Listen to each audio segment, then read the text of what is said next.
Look, I'm about to tell you something that's going to make you uncomfortable. And if you're married, engaged, or even thinking about getting married, you need to hear this. 86%. That's the number you need to remember. 86% of people who get divorced get married again. Let that sink in for a second. You know what that tells me? It tells me that people are either incredibly optimistic, incredibly stupid, or they have absolutely no idea what they're doing when it comes to relationships. And after spending over 2 decades watching marriages crumble from the inside, I'm betting on all three. Hit that like button right now if you want me to tell you the brutal truth about marriage that no one else will. Because what I'm about to share with you comes from seeing thousands of couples tear each other apart in courtrooms. And trust me, the patterns are always the same.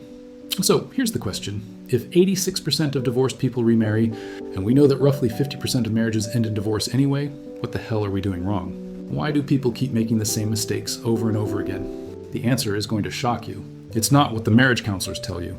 It's not what your pastor tells you. It's not what your mother tells you. It's what I see every single day in my office when people are at their absolute worst, fighting over money, kids, and yes, sex. Let's talk numbers because numbers don't lie. People do, but numbers don't. Here's what I see in my practice. About 40% of first marriages end in divorce. That's already pretty grim, right? But here's where it gets interesting. 60% of second marriages fail. And third marriages? 73% failure rate. So let me get this straight. You failed at marriage once, learned absolutely nothing from the experience, got married again, and you have an even worse chance of success? That's like getting into a car accident, buying the exact same car, and driving it the exact same way down the exact same road. If this is blowing your mind, smash that like button because most people have never heard these statistics. Now, why do 86% of divorced people remarry? I'll tell you exactly why, and it's not romantic. It's because humans are creatures of habit, and bad habits die hard. They remarry because, first, they're lonely. Divorce is isolating, and people think a new marriage will fix that loneliness. Spoiler alert, it won't. Second, they're financially motivated. 2 incomes are better than 1, especially when you're paying alimony or child support from your first disaster. Third, and this is the big one, they think they weren't the problem. They think their ex was the problem, and if they just find the right person, everything will be magical. But here's what really happens. You take all your unresolved issues, all your bad communication patterns, all your sexual hang-ups, all your financial irresponsibility, and you dump it into a new relationship. With someone who has their own set of problems, it's like mixing 2 toxic chemicals and expecting them to create something beautiful instead of an explosion. The definition of insanity is doing the same thing over and over and expecting different results. And yet, 86% of divorced people line up to do exactly that. Now we're going to talk about the thing that makes everyone uncomfortable, but is absolutely destroying marriages: sex. Or more accurately, the complete lack of honest conversation about sex. You want to know what I hear in my office almost every single day? Oh, we just grew apart. We became roommates. The spark died. You know what all of these euphemisms mean? They stopped having sex, and they were too embarrassed to admit it. Comment below right now, how often do you think married couples should be intimate? I guarantee your answer will be eye-opening. Here's the brutal truth. Sexual incompatibility destroys more marriages than infidelity does. And nobody talks about it because we're all supposed to pretend that love conquers all and that if you really love someone, the sex will magically work itself out. Bullshit. I've seen marriages where one partner wants sex 3 times a week and the other wants it 3 times a year. I've seen marriages where one person is kinky and the other thinks anything beyond missionary position is perverted. I've seen marriages where one person has a high libido well into their 60s and the other person thinks sex is something you do for the first few years of marriage. And then you're done. And you know what happens? They don't talk about it. They suffer in silence. They build resentment. They start looking elsewhere. And then they end up in my office. Let me tell you about a case. I'll call them John and Sarah. Married 15 years. 2 kids. John comes to me wanting a divorce because Sarah hasn't touched him in 3 years. Not once. Sarah's response? He should know I love him without needing all that physical stuff. These 2 people had completely different definitions of love and intimacy, and they never figured that out until they were sitting across from each other in a conference room dividing up their assets. Here's what's really twisted. John gets divorced, meets Lisa, who initially matches his sex drive. They get married. 2 years later, Lisa's libido crashes, and guess what? John's back in my office. Different woman, same problem, because he never learned how to have an adult conversation about sexual needs and expectations. This is why the remarriage statistics are so grim. People don't fix the fundamental issues that destroyed their first marriage. They just find new people to create the same problems with.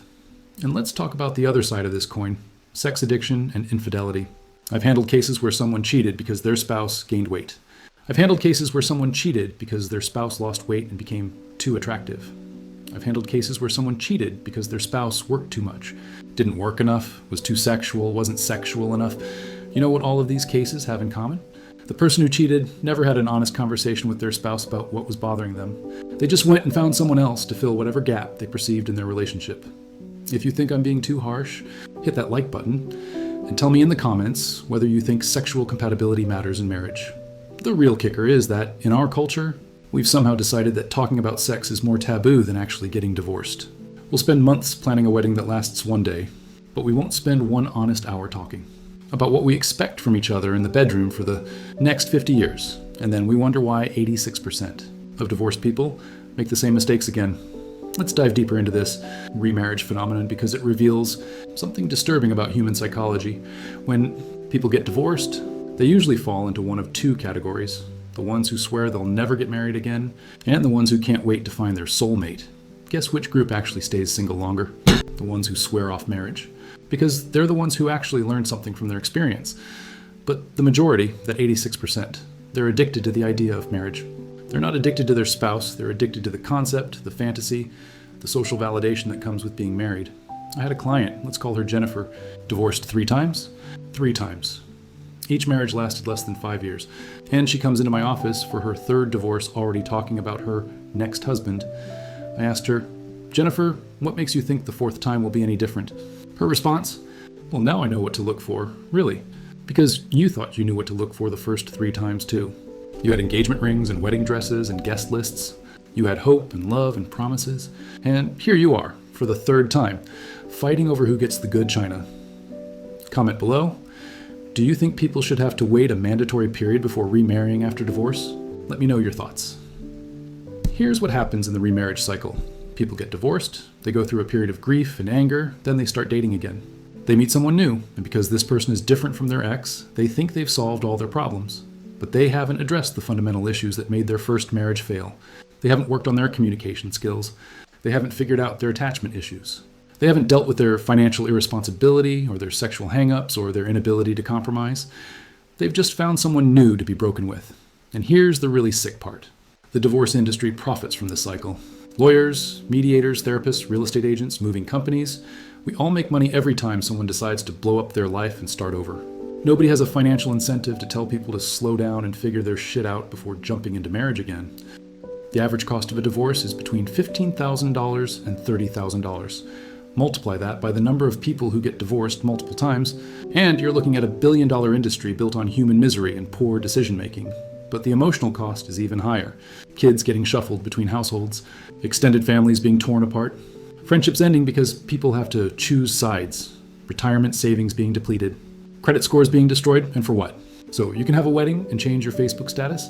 I've seen people spend more time researching a car purchase than they spend getting to know the person they're about to legally bind themselves to for life. And then they act shocked when it doesn't work out. The brutal truth is that most people shouldn't get married at all. They don't have the emotional maturity, the communication skills, or the realistic expectations necessary to make a marriage work. But society tells us that marriage is the ultimate goal, the thing that makes us complete, the thing that proves we're worthy of love. So people keep trying over and over, like gamblers convinced that the next hand will be the big winner. You want to know the most frustrating part of my job? It's listening to people describe their relationships and realizing that every single red flag was visible from space, but they chose to ignore them all. We fought about money from day one, but I thought marriage would make us more responsible. He'd been divorced twice before, but I thought I was different.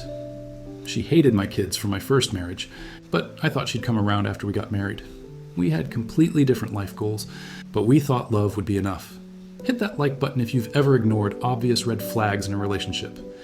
Let me tell you what the red flags look like, because apparently people need them spelled out. Financial red flags. They have no savings, maxed out credit cards, or they're secretive about money. They expect you to pay for everything, or they're controlling about spending. They've never held a steady job, or they blame everyone else for their financial problems. Sexual red flags. They won't discuss sex, or they pressure you constantly. Your libidos are completely mismatched, or they're judgmental about your desires. They use sex as a weapon, or they withhold affection when they're angry. Communication red flags. They shut down during conflicts, or they explode over minor issues. They never apologize, or their apologies are always followed by "but." They don't listen when you talk, or they constantly interrupt you. family red flags: they hate your family for no good reason, or they're overly attached to their own family. They badmouth their exes constantly, or they have restraining orders. Their kids hate them, or they refuse to discipline their children. Lifestyle red flags. They're addicted to social media, gambling, shopping, or substances. They have no friends, or all their friends are toxic. They can't be alone, or they never want to spend time together. But here's the thing. People see these red flags and they think, I can fix them. Or worse, marriage will change them. Marriage doesn't fix people. Marriage amplifies who they already are. If someone is selfish when you're dating, they'll be more selfish when you're married. If someone is dishonest when you're engaged, they'll be more dishonest when you have joint bank accounts. I had a client who married a man who had been arrested for domestic violence against his ex-wife. Her reasoning? But he's never hit me. 6 months after the wedding, she's in my office with a black eye, filing for divorce and a restraining order. Another client married a woman who had filed for bankruptcy twice and owed over $100,000 in credit card debt. His reasoning? Love conquers all. 2 years later, his credit is destroyed, his house is in foreclosure, and she's maxed out every credit card in his name. Drop a comment below. What's the biggest red flag you've ignored in a relationship? The most dangerous red flag of all is when someone tells you who they are, and you don't believe them. When they say, I'm not ready for commitment, believe them. When they say, I have trust issues, believe them. When they say, I don't want kids, believe them. People tell you exactly who they are through their actions and their words. The problem is, you're not listening because you're too busy writing your own fantasy about who you want them to be. And here's why this ties back to the 86% remarriage rate. People who ignore red flags the first time will ignore them the second time, the third time, and the fourth time. They're not learning from their mistakes because they don't think they made any mistakes. They think they just had bad luck. There's no such thing as bad luck in relationships. There are only bad choices and ignored warnings. Let's talk about something that's going to make a lot of people angry. Modern marriage is set up to fail, and pretending otherwise is making everything worse. We live in a culture that treats marriage like a Disney movie and divorce like a personal failure, when the reality is that marriage as an institution was designed for a world that no longer exists. Traditional marriage was an economic arrangement. People got married to combine resources, have children, and ensure survival. Love was nice if it happened, but it wasn't the foundation of the relationship. People stayed married because divorce wasn't economically viable, especially for women. Now, we've loaded marriage with impossible expectations. We expect our spouse to be our best friend, our lover, our co-parent, our business partner, our therapist, our entertainment, and our emotional support system. We expect them to fulfill every need we have, and we expect to feel passionate about them for 50 years. That's not realistic. It's not healthy. And it's why people are failing over and over again. If you think marriage expectations have become unrealistic, smash that like button. Here's what I see in my practice. People get married because they're in love, but they get divorced because they don't like each other. Love is an emotion, is a choice. You can love someone and not enjoy spending time with them. You can love someone and not respect them. You can love someone and not be compatible with them. But we've been told that love is enough.